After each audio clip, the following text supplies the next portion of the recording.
Okay, I wanted to do a quick video showing the left leg action at the plant and to the block. Here's Joe Kovac from the front. You can see how he rotates that whole left hip, thigh, knee, foot, so it lands pretty much toward the throwing direction, so the knee is open. This really opens up the hips. So now the hips are facing 9 o'clock while his upper body is facing back almost 12, maybe 11 o'clock, 12 o'clock. So he's got that separation. Now, if he landed with his left foot down right here, his hips would be facing 12 o'clock.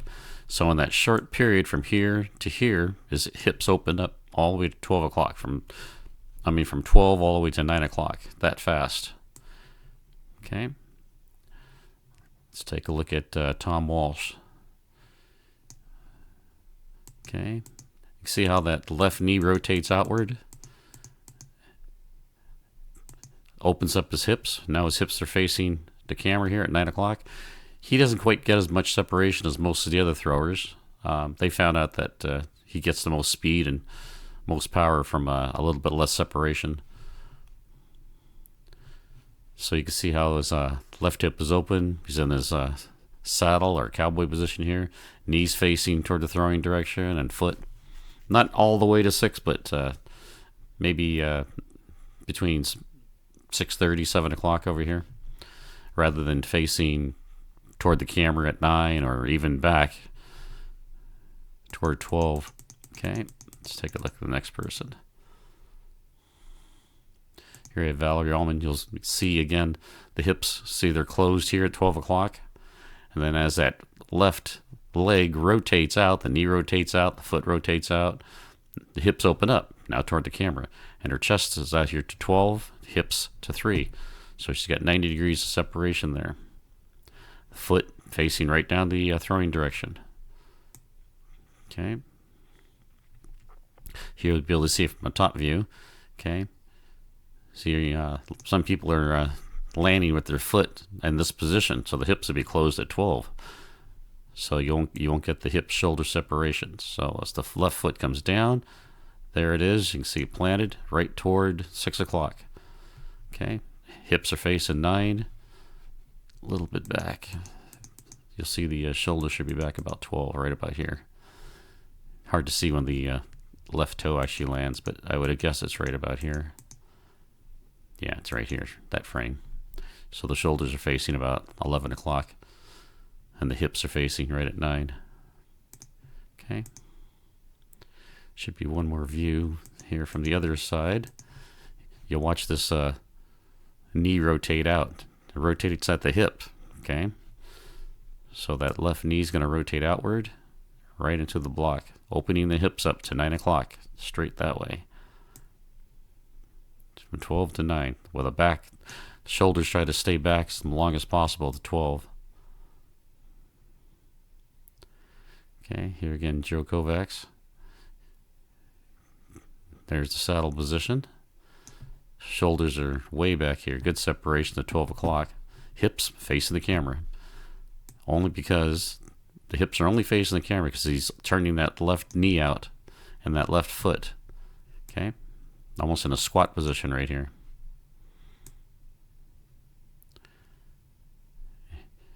Same with Ryan Krauser. Left foot comes down here. Now the hips are facing 12. Or I'm sorry, 9 o'clock. The shoulders are facing back about 12 o'clock. Even Daniel Stahl in the discus. See the left knee rotate outward. By the time the left heel lands, the foot's facing pretty much the throwing direction. Okay, there's his saddle position. Hips are facing the camera at 9. He doesn't have as much separation either. Kind of like Tom Walsh in the discus, or the shot put. Right about there. Seeing the left toes land right about one more frame. Right there. So here's pretty good. You can see he does have good separation at this point. I always try to look the moment the left toes go down. So if I'm a few frames off, it'll look a lot different. Like right here, I didn't think he had any separation, but then the heel's already down, so I backed it up a little bit, right about there. So this is how I like to look at the throwers. As soon as the left toes go down, where's the shoulders and chest facing? Okay. Let's look at the next thrower. Okay, gliding. Okay, David Storrell on the glide. You'll see the right now the hips are facing 12 o'clock, and as he extends that left kicking leg, see the hips are starting to open up to 9. The foot and the knee are still facing 9, but just before he lands, you'll see him rotate right there. See the left heel is going to rotate inward, bringing the foot more toward the throwing direction, and the knee. So now he's in that saddle position. Okay. I think the toes touch right down, about right there. So his separation is here. The shoulders chest are facing back to 12 o'clock or 11 o'clock. Hips facing 9 o'clock over here. And the knee and foot are open more to the throwing direction rather than being closed off at 9 o'clock. Okay. See how he finishes. Now he drives against that extending left leg. Now everything, the whole left side is facing the throwing direction here. All right, let's take a look at the next thrower. I think I've got Sander Perkovic on here. Oh, Alekna.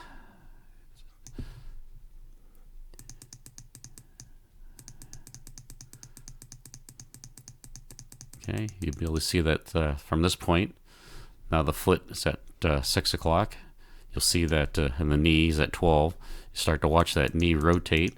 The foot will come down. The knee rotates out toward the throwing direction. Okay, you see the foot. It's almost straight down to 6 o'clock, and the knees out here facing the throwing direction. Incredible separation. His shoulders and chest are facing back.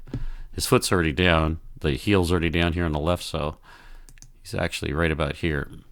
He's really got that discus back. Incredible separation. Okay, now the heel's down. So it's that quick. There's no time to rotate into this position. You've got to have that left foot down and left knee down, facing the correct direction, so you can block against it immediately. See the extension of the left right there. Okay, blocking that left side. There's no time to rotate into that position. It has to happen that quick. Okay, here's Sander Perkovic. Okay, foot's at 6 o'clock. You'll start to see the as the left foot comes down, the left knee is going to rotate out and around to the front. Okay, the hips move from 12 to now 9 o'clock right here. She actually goes past it a little bit. So without that left knee and foot and hip rotation to the front, yeah, you would not get the separation between the hips and the shoulders. Okay. All right, that's it. If you have any questions, have any comments, please leave them and I'll try to get back to you. Thanks.